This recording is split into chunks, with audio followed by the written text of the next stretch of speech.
medium-sized markets and smaller markets feel like. You got to have a glamorous city. You got to be Miami and the Lakers, and that's where stars play.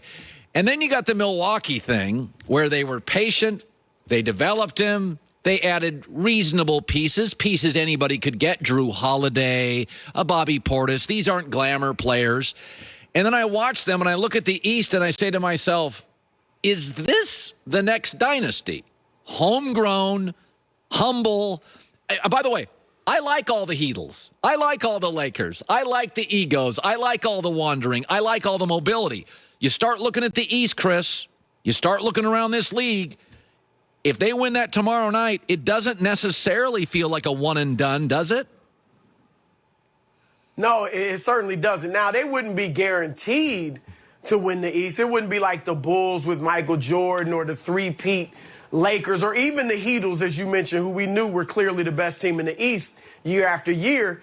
Because Brooklyn, the only question with Brooklyn is, will they be healthy? Right. And then Kyrie, where will his mind be at? That's it. I think most people, you put the two teams side by side, are going to pick Brooklyn. So there's that. We'll see what happens in Philadelphia. But I think Brooklyn and Milwaukee will be the two teams in the East fighting it out. Here's what I do like about the Bucks and why they do have a chance to continue to win going forward. Giannis, in my view, Colin, is improving before our very eyes. All right, we're no longer, think about it, we're not focused anymore on he can't shoot. He's missing all these threes. He's missing all these mid-range jump shots because he's playing inside more. He's not posting up, but he is doing his damage in the paint more than ever. And when he's on the perimeter, he's making the right decisions. Like he is making some great passes to his teammates, whether it's for layups underneath the basket or three-pointers in the corner or whatever it may be. And I think Drew Holiday and Chris Middleton, he's kind of leaving the perimeter scoring to them. So if Giannis continues to play this way and then over time continues to improve his jump shot, they can be very tough, in the future. So there's a chance there that they could continue to win championships if they win this one. It's really interesting. When Michael Jordan dominated the league, there were just physically things Michael could do. There were shots he made that are still iconic. When LeBron dominated the league, when Shaq dominated the league, again, there was a physical dimension nobody else could do. You remember LeBron's first 6 or 7 years in the league. He was chasing guys down and guards and blocking shots. In the last two games, Giannis has made plays, Chris, I'm not sure another player in the league could do. That block of DeAndre Ayton, I can't think of it. I don't think Embiid is that quick. And I also think that alley-oop where Giannis is running down and beating guards down the floor is that when you look at Giannis's physical development, Nick Wright said it. He said, free throws are kind of overrated with the Duncans and the Shaqs and LeBrons. When you can physically do stuff others can't, is Giannis the face of the league if he wins this title? Well, Colin, he is certainly helping himself in these press conferences, isn't he? Yeah. I mean, what he's saying is great. I mean, you can't help but like the guy, and then he's got the mental toughness that I think people are drawn to. I mean, the fact that he'll go to the free throw line and shoot an air ball or two. And then the next play, he's driving again, trying to get to the foul line. I know. People react to that. The fact that, a year ago or even entering these playoffs, we were down on him. Oh, he can't get it done in the playoffs. He's overcome that. So there's a human element that you just love about Giannis. And obviously, the nickname The Freak is appropriate because we have not seen anything like this. He's a 7-footer who doesn't post up like Shaq, but can't shoot like Kevin Durant or Dirk Nowitzki. So what is he? He's just an incredible athlete who can pass the ball, who can handle the ball, and he does all these things around the rim that are incredible. I believe this, Colin, as great as Giannis is, he's probably only 75% of what he could be. Yeah.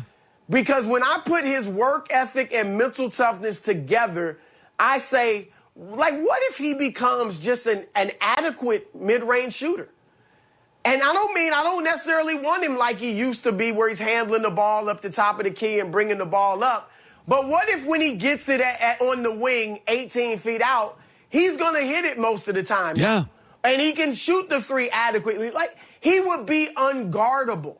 So I said years ago, and it felt, I don't want to, I said years ago, there's a few guys that you can see and you would say they could be in the GOAT conversation. Not that they will be the GOAT or whatever, but you can see the potential there. Yeah. There's the potential. I'm not saying he'll ever be that, but the potential is there for him to be in the conversation if he can keep winning. It's really fun. Improving. It's when I watch him play, it's interesting, Chris.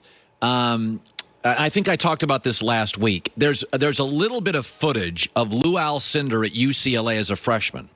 And if you go back to Lou Alcindor in high school in New York or UCLA early, he ran the floor very well. People may have forgotten Sam Bowie at 7'4" actually ran the floor pretty darn well. And there's part of Giannis's game where, and I'm not saying he's going to be Kareem Abdul-Jabbar. I'm not saying that. But there is a physical component to Kareem. He had the most unstoppable shot in league history, and he was all NBA defense, must have been 12, 13 times. Ironically, started his career in Milwaukee. And there is, when I watch him running the break and when I watch him down low, I remember as a kid, Kareem was there was no anecdote. There really wasn't. If Kareem was on a roll, he got you 36. And I think, and I may be crazy, we always compared LeBron to Michael, even though Michael was more Kobe and LeBron was more Magic. Right. If I said to you, give me three players who were Giannis, the first one that pops into my head is a young Lou Alcindor, a Kareem Abdul-Jabbar. If I said three guys with Giannis, who is he? Who do you see? Well, let me say this. There were guys, Wilt Chamberlain was a track star. Yeah. He could run the floor. Yeah. Shaq, you remember early in Shaq's career, Yes. He'd do it kind of jokingly, but he could do it. Dribble the ball up court against the break, make a nice pass. But back then, it wasn't, big men automatically played inside. Remember Ralph Sampson? Yeah. Who wanted to shoot jumpers from the elbow and everybody said, oh, he's soft. Look at him. Get inside and bang, big fella. And so Yes. Kareem told me a couple years ago, if he were playing today and coming up as a player, he said he would play like Giannis. And I believe he would because, as you said, Kareem had that athleticism. Oh, yeah. He had those skills. There's video footage. Remember, he played Dr. J one-on-one. And Kareem he beat Dr. J pretty badly because he actually had athleticism and skills to go with his length. So I actually think that is a fair comparison. Kareem just, at that time, you weren't afforded the opportunity as a big.